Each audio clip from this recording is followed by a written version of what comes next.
She told her Uber driver, "My boyfriend's so dumb, I've been cheating for months and he has no clue." The driver was my cousin. I exposed her to everyone and her life imploded. I, 28 male, and my ex, Jessica, 26, and I had been together for 3 years, living together for 1. I thought we were solid. Not perfect, but solid. She worked at a marketing firm downtown, went to church every Sunday with her family, posted those couple photos everyone rolls their eyes at. You know the type. The call came on a Tuesday, 7:43 p.m. I was making dinner when my cousin David hit me up. He drives Uber part-time, needs the extra cash for his kid. He sometimes works the downtown business district rush, hoping for airport fares. "Yo bro, you sitting down?" "Why? Are you?" I wasn't. "What's going on?" "I think I just had your girl in my car." My stomach did this weird flip thing. "Jessica, she said her car was at her mom's." "Yeah, well, she didn't recognize me. Had my mask on, hat pulled low. I knew it was her name on the app, so I just kept my mouth shut, but I recognized her voice immediately. She was on the phone the whole ride, loud." I turned off the stove. "And?" "Man, she was bragging about cheating on you, like laughing about it. Said you were too dumb to notice, said she's been doing it for months." The kitchen got real quiet. Just the hum of the refrigerator. "You sure?" I hit record on my phone's voice memo app halfway through. It's not perfect, but you can hear it clear as day. She was going on and on, talking about some dude named Richard from her gym. How you think she's at book club on Thursdays, but she's really at his place. How she deletes messages but you never check anyway. She called you. Man, she called you pathetic. I asked him to send the recording, sat at the kitchen table, and listened to my girlfriend of 3 years trash me to whoever was on the other end of that call. Her voice was different. Meaner. Like she was talking about some random loser, not the guy who held her hair back when she got food poisoning last month. "He bought me this necklace for our anniversary. Spent like $800 on it. Meanwhile, Richard got me the same one for like $200 online. I wear Richard's and tell him it's the one he bought me. He's so clueless, it's actually sad." I touched the pasta I'd been making, her favorite. Extra garlic, just how she liked it. The recording went on for 12 minutes. She covered a lot of ground. How boring I was in bed. How Richard was built different. How she was waiting for my lease renewal bonus from work before leaving me. That one stung different. We talked about using that money for a vacation. Apparently, she had other plans. David stayed on the phone while I processed. Good dude. Kept saying he was sorry that he debated telling me, but we both knew he did the right thing. Jessica walked in around 9. Kissed me on the cheek like normal. Smelled like her usual perfume mixed with something else. Cologne maybe. Book club ran late. Barbara wouldn't shut up about her divorce. I almost laughed. Almost. "How was it?" "Boring. You know how she gets. Made pasta?" "Yeah, your favorite." She smiled, sat down across from me, started talking about her day like we were a normal couple. Like she hadn't just spent the last hour at Richard's apartment. Like she hadn't called me pathetic to a stranger 2 hours ago. I let her talk. Watched her face. Tried to see the person I fell in love with. Couldn't find her. That night, she fell asleep next to me like nothing was wrong. I stayed up staring at the ceiling, planning. See, the thing about Jessica is she lived her whole life on social media. But she was sloppy. I remembered setting up her laptop a year ago. She'd laughed about how she always used a variation of her dog's name and her birthday for everything because she was so uncreative. It was a long shot. But the rage was fueling me. Her birthday backwards and the dog's name. It worked. Instagram. The messages with Richard were right there. Didn't even have to scroll. Dick pics, her pics, messages about what they wanted to do to each other. Screenshots of them making fun of me. One where she sent him a photo of me sleeping on the couch, with the caption, "Look at this loser." I screenshotted everything, every message, every photo she sent him, every time she called me an idiot, every time she said she loved him. The church thing was what really got me. She dragged me there every Sunday, made a big show of being this perfect Christian girl. Posted Bible verses on Facebook, had her pastor on Facebook too. Pastor Thomas, nice old guy who always shook my hand and said we made a beautiful couple. Her boss was on her LinkedIn. Susan Martinez, strict lady who Jessica always complained had it out for her. A quick search showed Susan was also on Facebook. Small world, I didn't sleep. By 6 a.m. I had everything organized. Screenshots, the audio file, timestamps showing when she was supposed to be at work but was at Richard's. When she called in sick but posted gym selfies an hour later. The plan formed itself. First, I waited until she left for work Wednesday morning, kissed me goodbye like normal, said she loved me. I said it back, muscle memory. Then I started packing, not everything, just my stuff. Left all the gifts I'd bought her, especially that necklace. At 10 a.m., I knew she'd be in her weekly team meeting, phone on silent, perfect timing. I started with the family WhatsApp group, the one with 37 members including her 82-year-old grandmother. Hi everyone. This is difficult to share, but I believe you should know the truth about Jessica. Then I dropped everything. Every screenshot, the audio, all of it. The typing indicators started immediately. Then stopped. Then started again. Her mom called me within 3 minutes. I didn't answer. Her dad texted, "What the hell is this?" Her sister, "OMG, is this real?" Her grandmother. Then I moved to Facebook. Tagged her boss Susan in a post. Professional but clear. "Susan, I apologize for bringing personal matters to your attention. But I thought you should be aware that Jessica has been using sick days to meet with her affair partner. Attached are screenshots showing her posting from locations when she claimed to be ill. I have no interest in her professional consequences, but I believe in honesty." Posted screenshots of her sick day gym selfies. The timestamps were damning. Pastor Thomas was last. I didn't post publicly, just sent him a private message. "Pastor Thomas, I struggle with bringing this to you, but Jessica has been living a double life. While preaching about sanctity and faithfulness, she's been having an affair for months. I'm attaching evidence not out of spite, but because I believe she needs spiritual guidance. I won't be attending services anymore, but I wish your congregation well." By 10:47 a.m., my phone was exploding. Jessica called 18 times, texted dozens more. "What did you do?" "My mom is freaking out. Delete everything now." "This is illegal. I'm calling the police. Please answer. I can explain. You're ruining my life." I was already at David's place by then. He'd taken the day off. We sat on his porch drinking beer way too early, watching my phone light up. "You good?" he asked. "No, but I will be."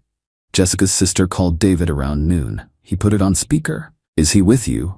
Jessica's locked herself in the bathroom at work. She got called into HR. Mom won't stop crying.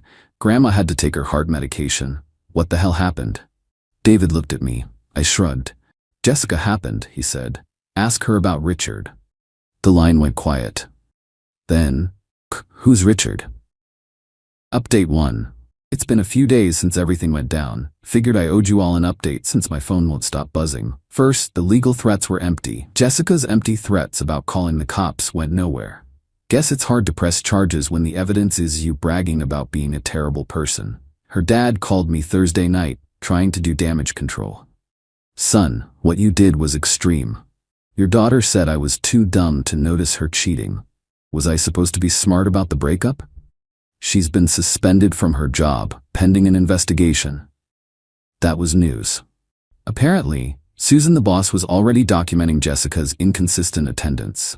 My Facebook post was just the catalyst for an official investigation. Jessica had called in sick 17 times in the past 3 months. 17. I only knew about 5. That's not my fault. Her grandmother won't speak to her. Okay. The pastor wants to meet with her. She won't answer his calls. I almost felt bad about that one. Almost. Then I remembered the audio of her laughing about how stupid I was. Jessica showed up at David's place Thursday afternoon. Mascara everywhere. Still in her work clothes. "How could you do this to me?" I stayed on the porch. David stood behind me like security. "How could I? Really? You destroyed my life over a mistake." "A mistake? You called me pathetic. You've been cheating for months. You were planning to steal my bonus and leave." Her face did this thing. Like she forgot I knew about that part. "I wasn't. That was just talk. I love you. You wore his necklace and told me it was mine." She touched her neck. "Wasn't wearing any necklace now. I can explain." "To who? Your family? Your boss? God?" That last one hit different. She started ugly crying. The kind where snot gets involved. "Richard won't even answer my calls. Says I'm too much drama. You ruined everything." I laughed. Couldn't help it. I ruined everything. That's amazing. Truly. I made one mistake. One, Jessica, I have screenshots of you sending him nudes while I was in the shower. While I was in the next room, you called in sick to work to hook up with him. You lied to everyone, your family, your church, me, for months. You had no right to tell everyone. David finally spoke up. Girl, you had no right to cheat. Actions meet consequences. Now get off my property before I call the cops. She looked between us, looked like she wanted to say more, then just turned and left. Drove off in the car I'd helped her pay off last year. Friday morning, her sister DM'd me on Instagram. Yeah, the same one who called David. He blocked her. Richard blocked her on everything, said she was crazy and he didn't know she had a boyfriend. She's a mess. I didn't even reply. Jessica's mom has called 43 times, left voicemails ranging from please forgive her to you've ruined our family to she's staying with us now, to please just talk to her. Was it worth it?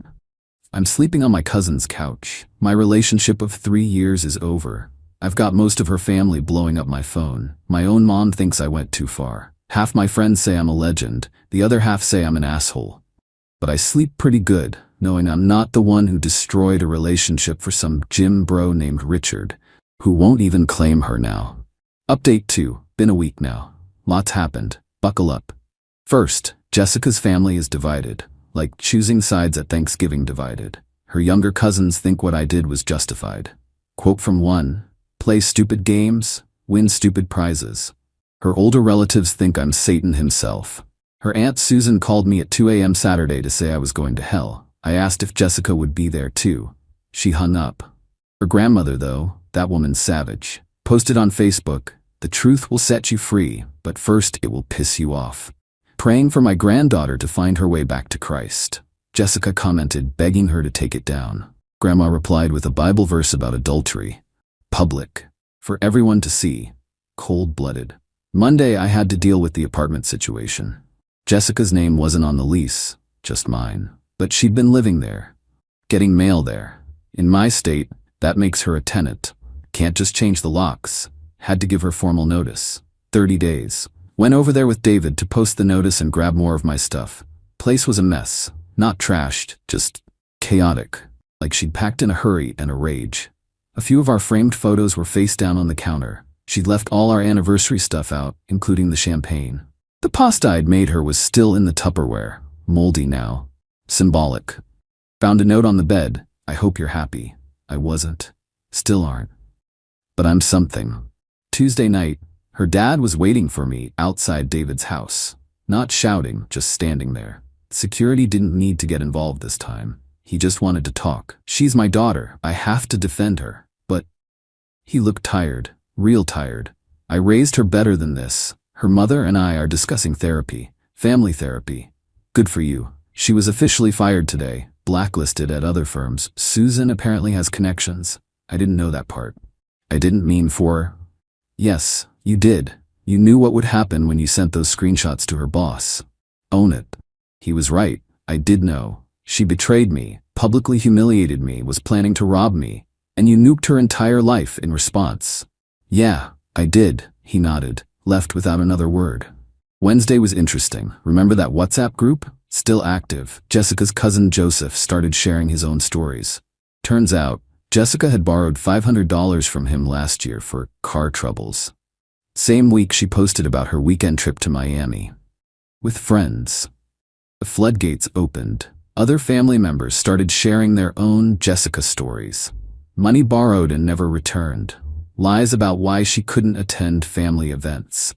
That time she brought Richard to her nephew's birthday party and introduced him as a friend from work. Her mom finally removed her from the group. Then Sunday happened.